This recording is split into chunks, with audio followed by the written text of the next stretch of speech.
All right. Welcome back to week 2 of The Adventures of Selfish and Stupid, the trilogy. This is our series on relationships, and as you can tell, today we are going to talk about biblical singleness. And as soon as I say that, I know there's this temptation for every married person in the room, every married person on YouTube, on our website watching to go, well, this isn't for me. What did I show up for today? Let me give you a quick illustration of why I don't want you to tune out.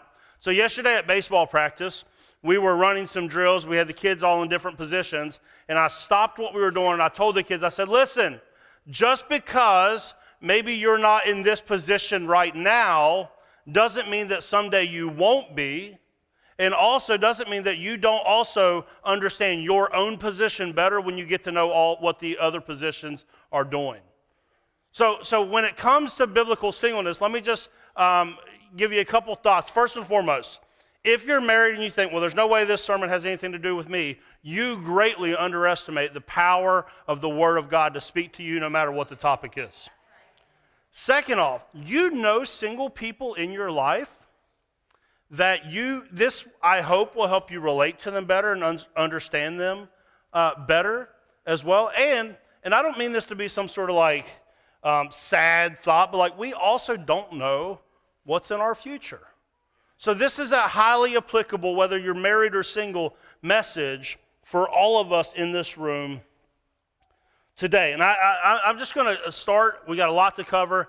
5 quick thoughts about biblical singleness. 5 quick thoughts about biblical singleness. If you want to follow along, the notes are available at src.life. I do know if you still have last week's notes in there, we're working on that. I promise we'll have you an answer next week, so you might have to clear your cache or something to get to the new ones. But they are in there. If you don't get the notes, just send me an email. I'll get them to you this week. Here's number 1 about biblical singleness, and it's this. Some people are called and gifted to live single. Some people are called and gifted to live single. Not everyone is called to marriage. However, some people are also called to marriage. Here's what the Apostle Paul says in 1 Corinthians chapter 7, which is like a keystone passage about marriage, divorce, remarriage, sex, all sorts of things that we're going to cover in this series. But in that passage about all of those different topics, he also speaks to single people. And this is what he says in verse 7. He says, I wish that you were single, just as I am. Yet each person has a special gift from God of one kind or another. Here's what Paul's saying. First and foremost, what we find out that he is telling us is that Paul is single. We don't actually know whether Paul was single his whole life, whether he was widowed, or whether he was divorced maybe before his conversion to Christianity or something like that. But we know Paul was single. Now, some people read this and go, it sounds like Paul is saying that being single is better than being married. Again, as we get into more of 1 Corinthians 7, you'll see that there's a bigger picture going on. Here's the point Paul's really trying to make. Marriage is not superior to being single. Single is not being superior to marriage. The point he is making is that whatever your station in life is currently, God has gifted you for that season. God has gifted you. If you're in a season of singleness, God has given you everything that you need to thrive in your singleness. If you are in a marriage, God has gifted you everything you need to thrive in your marriage. Whatever your station in life is, God has called us and gifted us to that season. And so you just simply need to trust in that season that you have what you need. If you're single and loving it, which I know people that are single and loving it, God will give you everything you need. If you are single and hating it, God will give you everything you need. If you are married and loving it, God will give you everything you need. And if you are married and hating it, God will give you everything you need. Some people are called and gifted for singleness. Again, it's not any better or worse than marriage. They're just different callings. That's number 1. Let me give you number 2. This is, don't waste your singleness. Don't waste your singleness. Paul, later on in that passage in 1 Corinthians chapter 7, addresses the single folks again, and he says this. He says, I want you to be free from the concerns of this life. An unmarried man can spend time doing the Lord's work and thinking how to please him. But a married man has to think about his earthly responsibilities and how to please his wife. And all the married people said, attaboy. Next verse, please. His interests are divided in the same way that a woman who is no longer married or has never been married can be devoted to the Lord. You switched on me back there. And holy in body and in spirit, but a married woman has to think about her earthly responsibilities and how to please her husband. I am saying this for your benefit, Paul says, not to place restrictions on you. I want you to do whatever will help you serve the Lord best with as few distractions as possible. What is Paul saying? Some theologians and people go to Paul's writing here and goes, Paul thinks that being married is not good for you. And so to be faithful to the Lord, you should be single. Again, not what he's saying. He's simply saying that single people, do not miss this.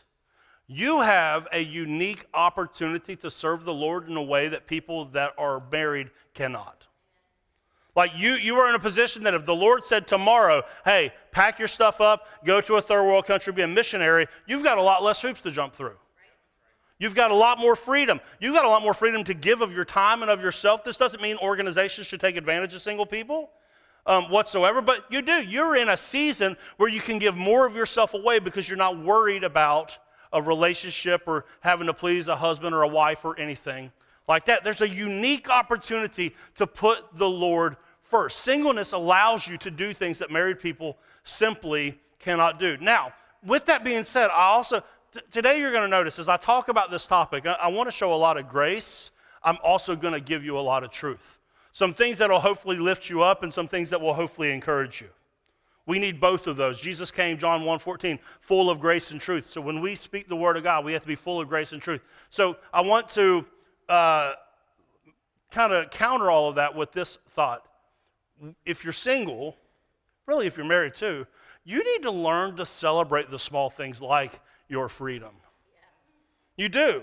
Can I tell you something as a married person?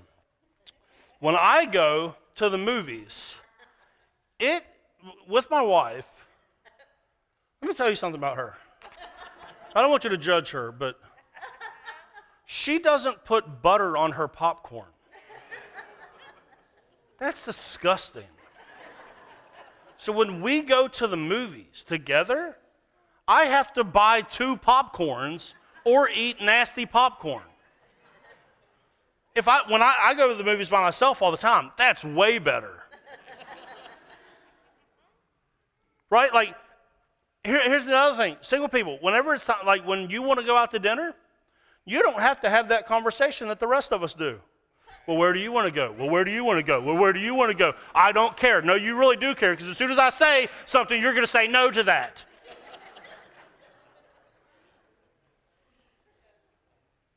Right? I was reading a book on biblical singleness this past week, and the guy that was writing it was single. He said, you know the great thing about being single? He says, when it comes to how I decorate my apartment, nobody gets to tell me what to do. He said, when it comes to vacation time every year, I don't have to have a discussion with anybody about where I go on vacation. You get to do whatever you want. So and I'm not saying that you would not rather have somebody to fight over where you're going to go or to watch Netflix with. I'm just saying don't miss the season of your life, that if it's just a season and not a lifelong calling, which it is for some, don't miss those small things where you go, I don't have to fight anyone for the remote tonight. There's not a single person that's going to pull the covers off me in the middle of the night. Don't miss celebrating that, even though there's parts of that maybe you wish were different. Don't miss that.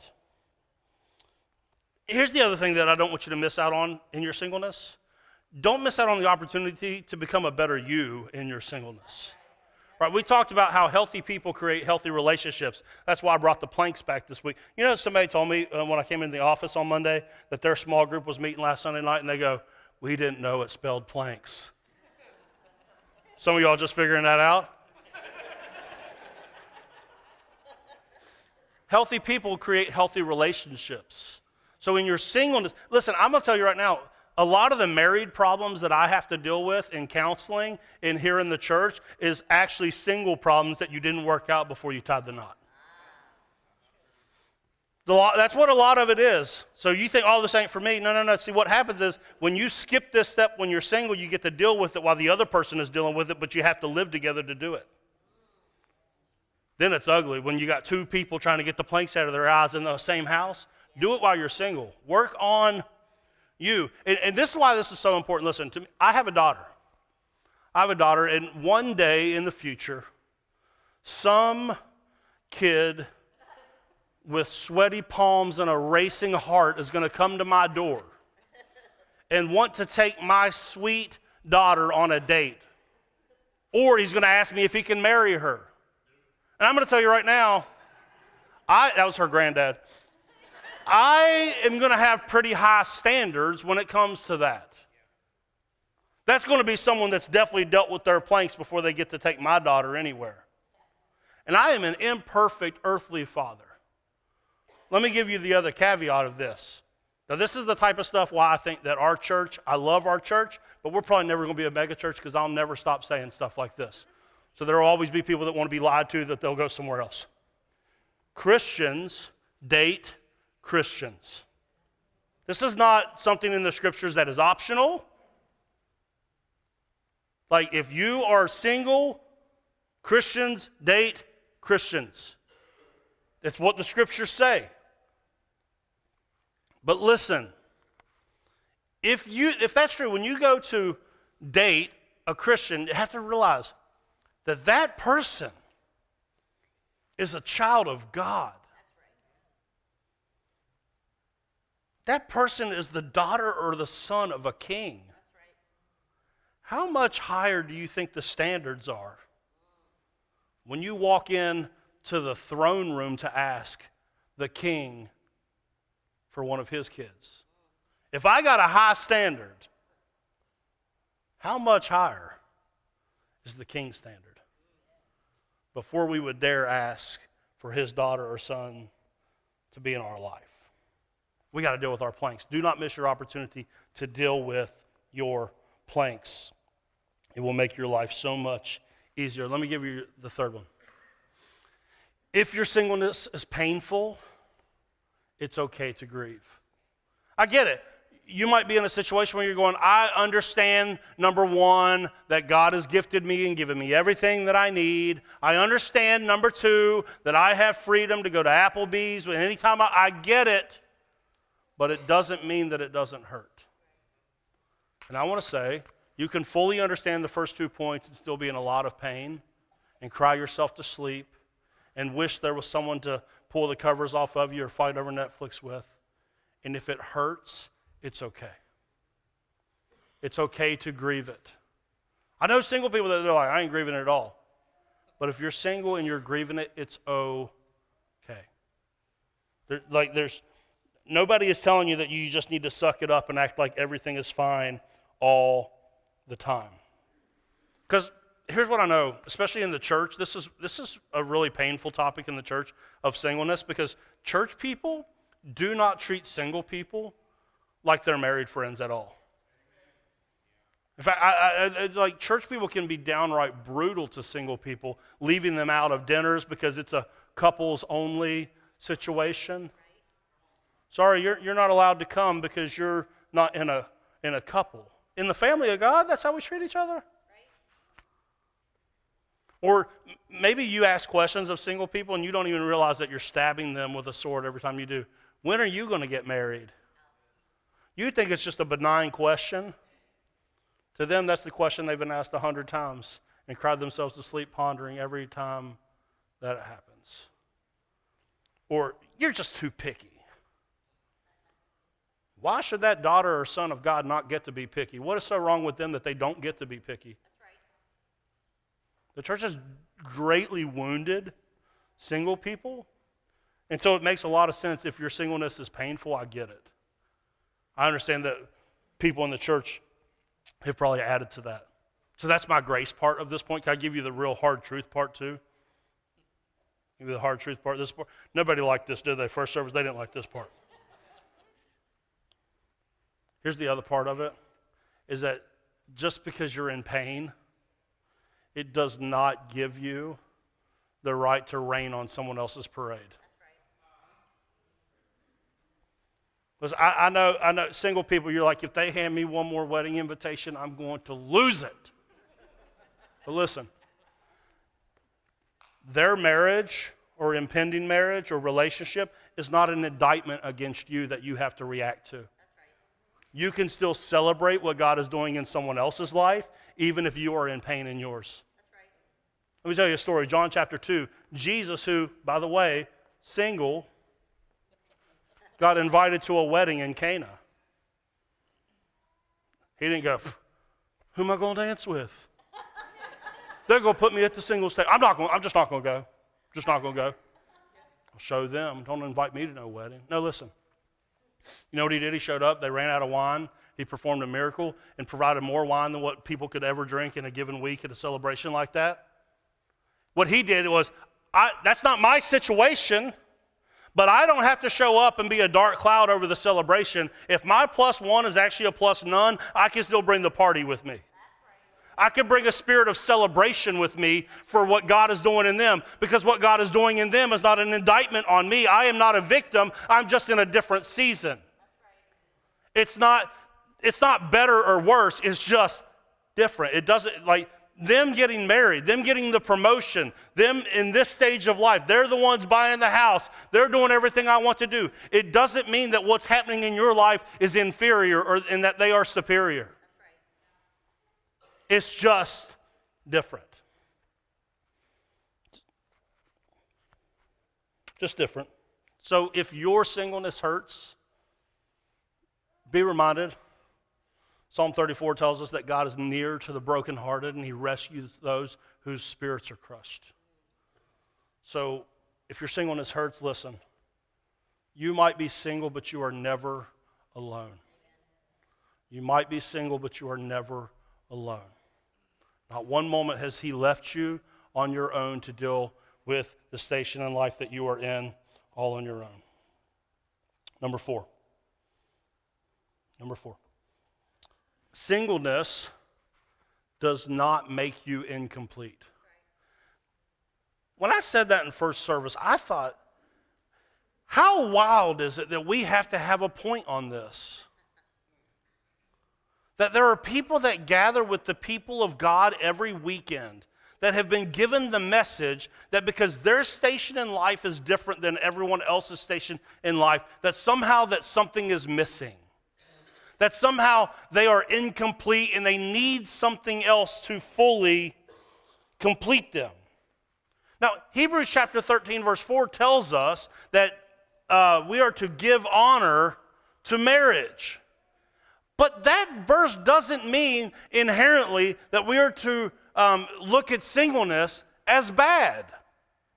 All it means is that we should honor marriage, which in a couple of weeks when we deal with marriage, the single folks, you should want us to preach on marriage.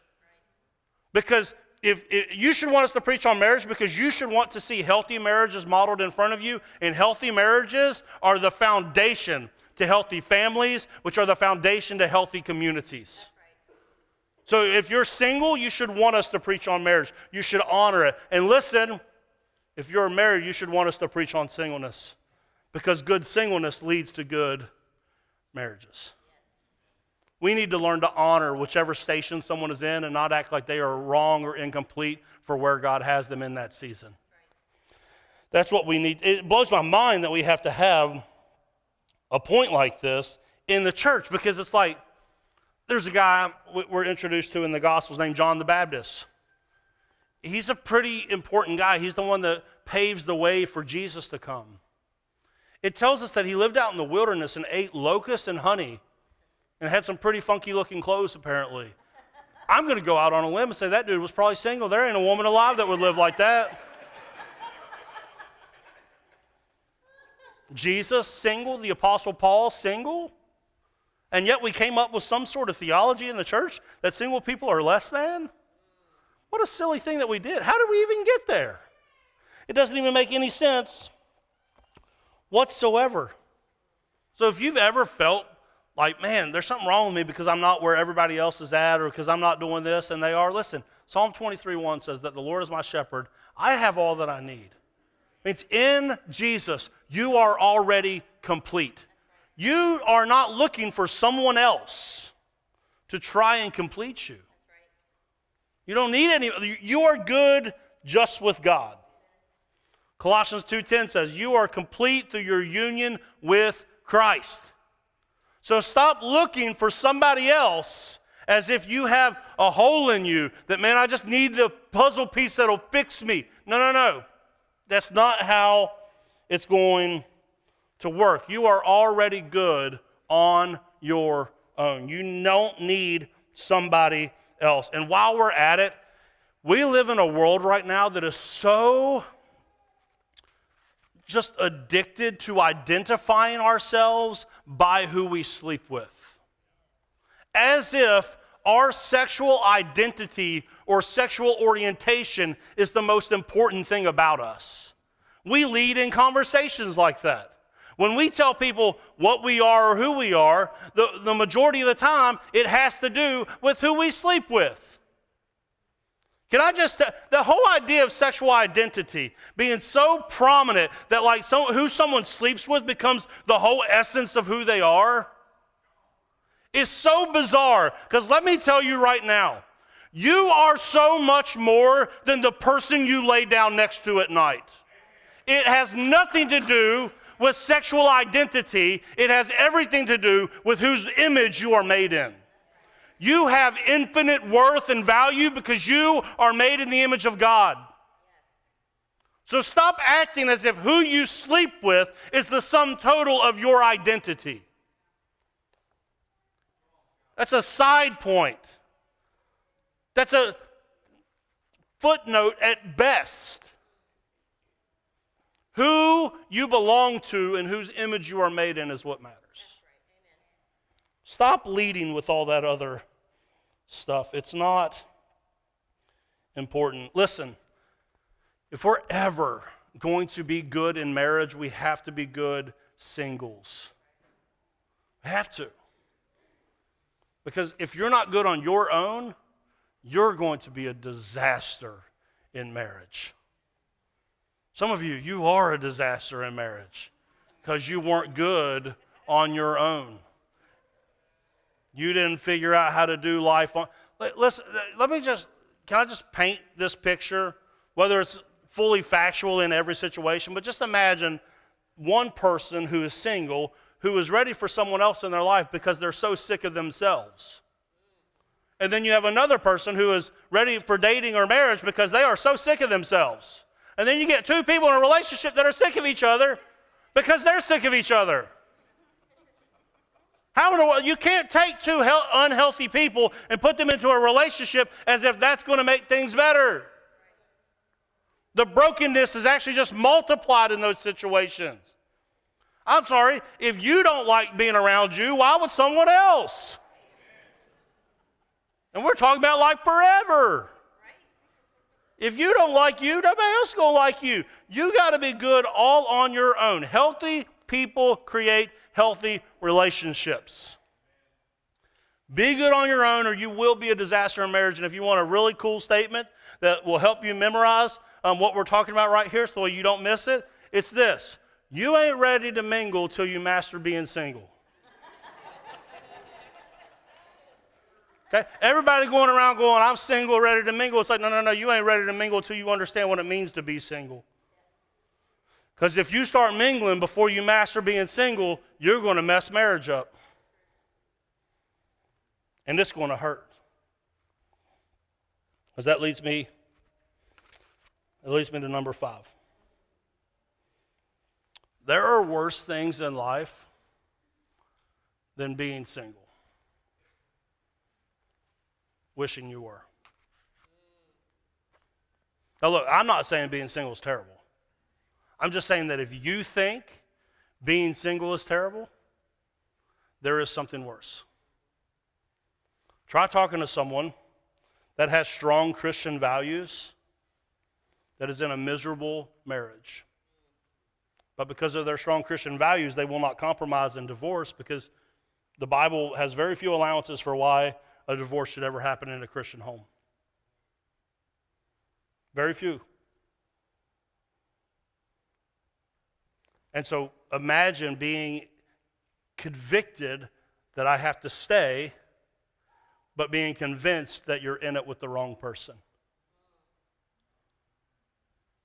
That's a recipe for a lot of years of counseling.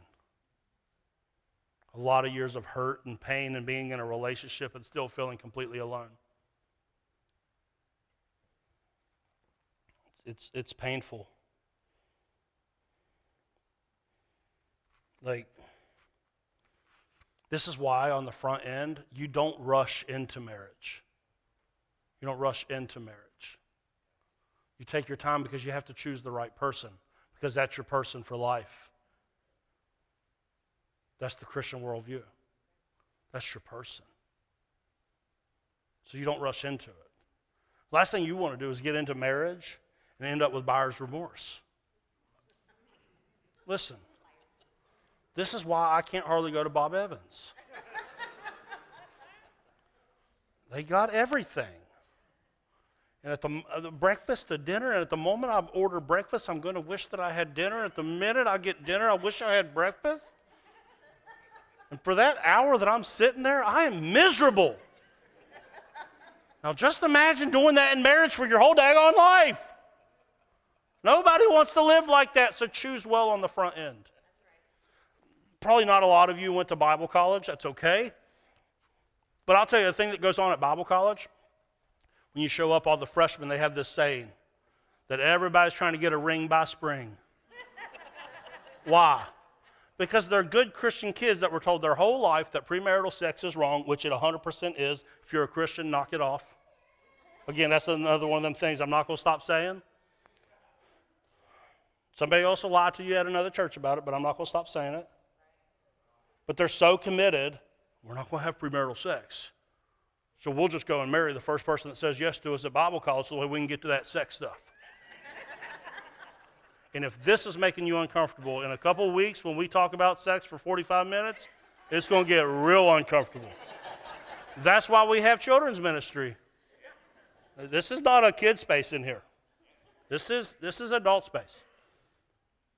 So I'm just saying, if sex is all that matters on the front end, by the time you get into the relationship, you're going to be a disaster. You'll find out you don't even have anything in common with this person. This is why we don't rush into it. We don't rush into it. Let me just ask you this. If I told you there was a new restaurant opening up in Charleston, pretty neat restaurant, but the studies show that 50% of people that eat at this restaurant get food poisoning. Would you rush in there to be in line? Somebody else gave me another example of this I was listening to this past week. They said, if you knew that an airplane only had a 50% chance of showing up at its destination, would you rush through TSA to get on that flight? And yet the national average has been 50% for divorce for how many years, and yet we still rush right into it? Not thinking about the fact that, first off, if you have a Christian worldview, that divorce should not be an option except for in some areas, which I'll talk about on the Extra Point podcast or when we get to marriage in a couple weeks. But we rush into it. As Christians, marriage can't be something that we haphazardly get into because it's not something you can haphazardly get out of. As a Christian, a no-fault divorce is not an option. I'm sorry, we have irreconcilable differences. There's not a spot for that in the Scriptures. That's not one of the caveats that the Scriptures have given. God's design for marriage was perfect in the beginning. That's how it's meant to be. And if you understood how painful, because listen, I'm not trying to hit divorce. That if you were divorced in here, anything that happened before this morning, that's between you and the Lord. I'm not here to talk about your past. I just want to build you up for your future. Okay, I'm not shaming you for any decision you made in the past. I'm just saying, let's talk about the future. Because I'll tell you, if you go and find someone that's been through a divorce, ask them how painful it is.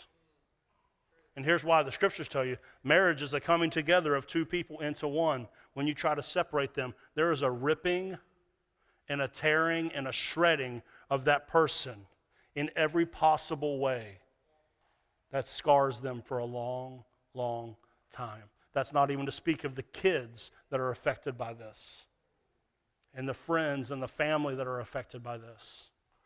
There are worse things than being single, wishing that you were. So choose wisely. Don't rush into this. Take your time. Include God in the process. I don't know which one of these 5 things spoke to you today. Maybe some of them, maybe none of them, maybe all of them. But I'll tell you, there's one relationship that if you don't have it first, the rest of your relationships will struggle. And that's a relationship with Jesus. And if you don't have a relationship with Jesus, some of these other areas that you're struggling in, He has a way of helping. He has a way of building you up, getting you ready for whatever it is, the season of life that He has for you. So I just ask, whatever it is, our focus, whether you're married, whether you're single, your focus needs to be first and foremost on God. Not on marriage, not on singleness, not on who I sleep with or this or that. Your primary focus should be God and your faithfulness to Him.